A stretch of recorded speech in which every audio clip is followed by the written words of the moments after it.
Laurent Goater, bonjour. Bonjour Jean-Guillaume. Bon, comme d'habitude, on va dire, hein, on vient parler un petit peu du Covid et des mesures qui l'accompagnent. Et aujourd'hui, notre conversation va tourner surtout autour de la vaccination, et à la fois en France, à la fois au Portugal. Donc, en France, rappelons-le, le principe est que les gens prennent rendez-vous pour se faire vacciner. Hein, ouais. Donc, il y a des priorités, donc sont d'abord les personnes de plus de 75 ans et les personnes ayant des problèmes de santé importants, type maladies chroniques respiratoires, transplantation, etc., etc. Qu'en est-il au Portugal? Alors, au Portugal, ce sont en fait des autorités qui vont vous appeler.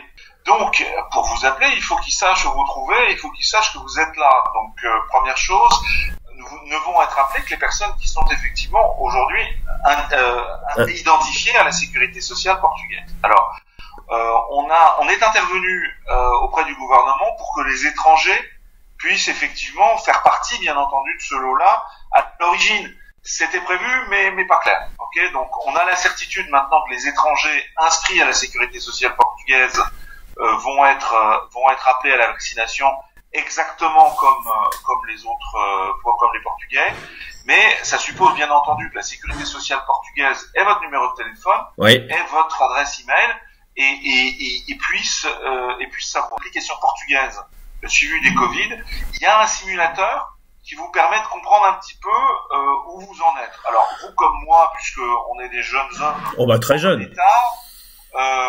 Ça va pas être avant mars ou avril. Nous, on est dans la troisième phase. Oui, il y a 3 phases définies, avec dans un premier temps les professionnels de santé, les gens qui travaillent dans les EHPAD, les personnes qui sont dans les EHPAD, les personnes de plus de 50 ans ayant de fortes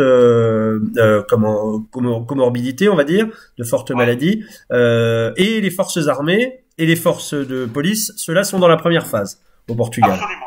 Voilà. Alors en France là-dessus, je crois que le système est mieux fait. En tout cas, il est plus satisfaisant pour la population, puisqu'effectivement, au-delà des plateformes publiques, il y a 3 plateformes privées qui toutes les 3 peuvent vous aider à prendre des rendez-vous et surtout qui vous donnent une idée plus précise de la date à laquelle vous allez effectivement être considéré et qui vous confirme que vous êtes effectivement en situation d'être vacciné. Alors pour les Portugais vivant en France qui nous écoutent, le problème est exactement le même que pour nous autres étrangers vivant au Portugal, c'est-à-dire qu'effectivement, si la sécurité sociale française ne vous connaît pas, alors elle peut vous connaître comme étranger, attention, hein, mais pas comme touriste. Oui. Okay, si elle ne vous connaît pas, elle va pas pouvoir vous répondre. Alors, elle va pas pouvoir vous vacciner, hein, tout simplement.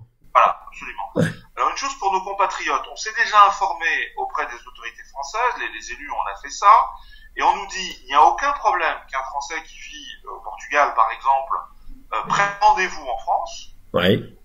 Il est assuré social français, il n'y a pas de question par rapport à ça, il peut effectivement prendre rendez-vous, mais on nous rappelle qu'il y a 2 prises avec une vingtaine de jours de décalage. Donc effectivement, faire un voyage en France pour revenir, pour repartir, pour faire la deuxième prise, c'est quand même pas la chose la plus simple. Oui, autant être au moins 3 semaines en France pour prévoir les... Vous m'avez entendu souvent dire beaucoup de bien de ce qui se passe au Portugal par rapport à ce qui se passe en France.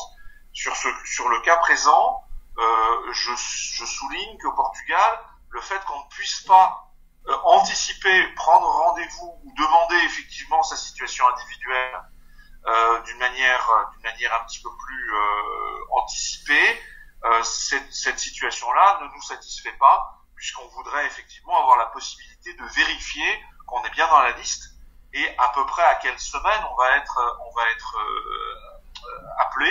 A contrario, il y a quand même 2 fois plus de vaccinés au Portugal qu'en France. C'est 37 000 au Portugal et c'est 19 000 en France. Ok, bon.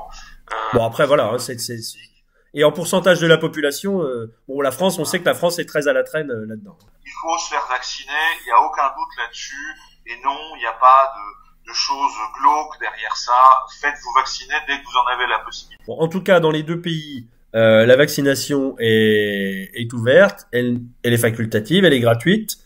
En aucun cas, en revanche, elle est ouverte, on va dire, dans le privé. Hein. Elle dépend toujours, quoi qu'il en soit, uniquement des centres de vaccination et d'organismes qui sont vraiment dédiés à ça. Donc c'est pas la peine d'aller voir son médecin. Il n'y a pas de passe-droit, on est d'accord, il n'y a pas de solution effectivement.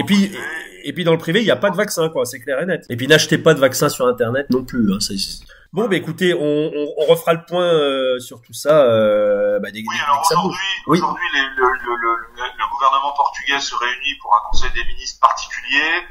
Donc je pense qu'on va se reparler tous les deux demain. C'est possible. Et donc effectivement, on s'attend à ce que aujourd'hui des décisions encore un peu plus drastiques que celles qui ont déjà été prises soient malheureusement annoncées.